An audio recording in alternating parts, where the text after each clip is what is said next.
भुजा है इसके समांतर एक भुजा जो इसकी दो अन्य भुजाएं हैं ए बी और ए सी, उसको दो बिंदुओं पर काट रही है ये डी ई।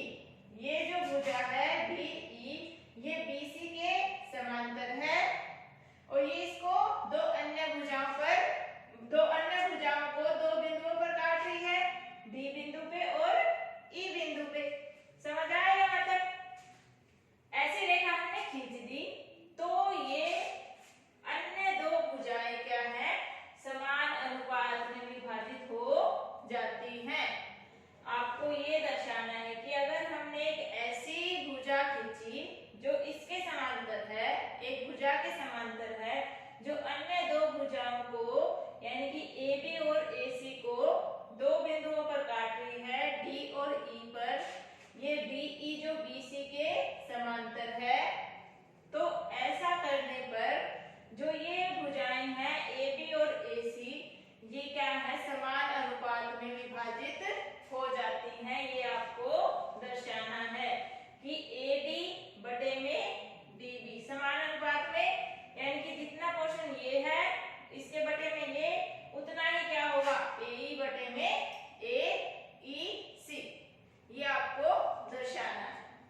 स्टेटमेंट समझ आ गई होगी। एक बार दोबारा से रिपीट कर देते हैं कि कोई भी एक त्रिभुज दे रखी है, उसकी एक भुजा के समांतर हमने कोई भुजा खींची यानी कि BC के समांतर हमने DE खींची जो क्या है, तो अन्य भुजाओं यानी कि AB और AC को दो भिन्न बिंदुओं D और E पे कट कर रही है। तो जो है ये D और E पे कट किया इसने, तो ये जो भुजाएं होंगी ये क्या होंगी, समान अनुपात में विभाजित हो जाएंगी, यानी कि AD बटा में DB किसके बराबर होगा, AE बटा में EC के। ये आपको दर्शाना है। तो स्टेटमेंट अगर नहीं दे रखी है तो आपको लिखना होगा कि अगर किसी त्रिभुज की एक भुजा के समांतर कोई भुजा खींची जाए जो उसको दो बिंदुओं पर काट रही है, दो भिन्न बिंदुओं पर, तो क्या है, जो दो भुजाएं हैं वो क्या है, समान अनुपात में विभाजित हो जाती हैं। ये आपको दर्शाना है। तो हमारे पास क्या है, उत्पत्ति, यानी कि हम अपनी तरफ से क्या उत्पत्ति कर रहे हैं, क्या हम ड्रॉ कर रहे हैं। हमने क्या किया, एक त्रिभुज तो थी ए बी सी, इसमें ये डी ई समांतर भुजा खींच दी जो डी और ई पे ए बी और बी ए सी को कट कर रही है। इसके अलावा भी हमने ड्रॉ कर रखी है। मैंने क्या किया, बी को ई से मिलाया और सी को डी से मिलाया। एक तो ये उत्पत्ति की है हमने कि सी को हमने डी से और बी को ई से मिलाया। इसके अलावा ऊपर जो है डी से एम, डी एम दिख रहा होगा, ई एन, दो भुजाएं और है, तो हमने क्या किया है, डी एम, यहाँ पे ये सिंबल भी आपको दिख रहा होगा, ये किसका होता है, 90 डिग्री के कोण का, यानी कि डी एम हमने लंब खींचा है इस पे ए सी पे, और ई एन हमने लंब खींचा है किस पे, ए बी पे। ये आपको उत्पत्ति आपको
इंटू ई एन, और बटा में क्या गया है डी डी ई का एरिया, तो ये क्या है 1/2 इंटू में डी बी इंटू में ई एन।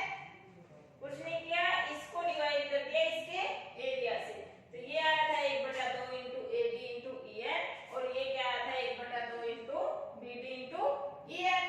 अगर यहाँ से देखिए 1/2 से 1/2 बढ़ रहा है, ई एन से ई एन, तो area of A D E बटा में area of B D E क्या बच गया ए डी बटा में डी बी। समझ आया होगा, यानी कि ये एरिया हमारा बच गया ए डी ई बटा में बी डी ई का। ये मैं साफ कर देती हूँ, ये समझाने के लिए आपको बताया था, तो इसको मान लीजिए इक्वेशन 1। अब मैं इसको साफ कर रही हूँ प्रूफ को यहाँ से। वैसे तो ये दोबारा से ए डी ई का ही निकालना है हमें, अब हम क्या है आधार दूसरा लेके चलेंगे। इसी तरह अगर त्रिभुज area of triangle A D ई हम निकाले, पहले हमने क्या लिया था ए डी को आधार लिया था, उस केस में ई एन हमारा क्या था लंब था। अब हम ए ई को आधार लेके चल रहे हैं, तो लंब क्या होगा डी एन। तो area of triangle A D E क्या आएगा 1/2 इंटू आधार क्या ले रहे हैं ए ई इंटू में इस केस में लंब क्या है डी एन, तो क्या आया डी एन। अब ए डी ई का निकाल लिया, पहले हम इसी भुजा की बात कर रहे थे, अब हम इसकी कर रहे हैं, तो हम कौन सी त्रिभुज लेके चलेंगे जिसमें ये भुजा आती है, यानी कि कौन सी डी डी सी ई, कौन सी त्रिभुज लेके चल रहे हैं डी ई सी, ये वाली। सॉरी ये थोड़ा सा मैशअप हो गया, ये वाली त्रिभुज हम लेके चल रहे हैं।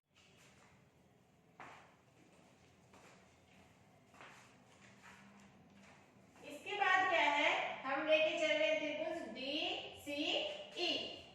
त्रिभुज अगर डी सी ई का एरिया हम निकालें, त्रिभुज डी सी ई, डी सी ई में हम क्या है बेस आधार क्या लेके चलेंगे ई सी, तो क्या होगा 1/2 इंटू आधार ई सी, और इसमें जो डी एम है वो ई सी पे भी लंब है, क्योंकि ए सी पूरी भुजा पे डी एम क्या है लंब है, ना कि ए ई पे, इसलिए इस केस में भी क्या होगा लंब डी एम होगा। तो अब क्या है एरिया ऑफ ए डी ई निकाल लिया और एरिया ऑफ बी सी ई। अगर इन दोनों को हम डिवाइड कर दें तो ये भी डिवाइड होंगे। यहाँ से अगर देखो 1/2 से 1/2 कैंसिल, डीएम से डीएम कैंसिल, तो यहाँ क्या बच गया कि area of A D E divided by area of B C E किसके इक्वल आया ए ई बटा में ई सी के। यहाँ हमने फर्स्ट इक्वेशन निकाल ली थी, अब अगर मैं इसको रब कर रही हूँ समझाने के लिए था, अब ये किसके इक्वल आ गया ए ई बाय में ई सी के, ये मान लिया हमने, इक्वेशन नाम दे दिया 2। अब क्या है जो बी डी ई और डी सी ई ये दोनों क्या है एक बेस डी ई पे बने हुए हैं, दोनों में कॉमन भुजा है ना डी ई, और क्या है डी ई और बी सी समांतर भुजाओं के बीच में है, इसलिए क्या होगा त्रिभुज area of triangle B D E का किसके इक्वल होगा area of triangle D C E के इक्वल हो जाएगा। यानी कि जो नीचे वाली त्रिभुजें हैं इस त्रिभुज का एरिया इस त्रिभुज के इक्वल होगा, क्योंकि ये सेम बेस पे है और दो समांतर भुजाओं के बीच में है, तो इनका एरिया क्या हो जाएगा बराबर हो जाएगा। इसको हम नाम देते हैं इक्वेशन नंबर 3। अगर 1 2 3 से देखें ये नीचे वाला एरिया बराबर हो गया, तो क्या मिलेगा कि ये भुजा किसके बराबर आ गई, ये साइड इसके साइड के इक्वल, यानी कि ए डी बाय में बी डी किसके बराबर आ गया ए ई बाय में ई सी। यही हमें क्या था प्रूफ करना था।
बटा में डी बी, यानी कि ए डी बटा में डी बी किसके बराबर होगा, ए ई बटा में ई सी के।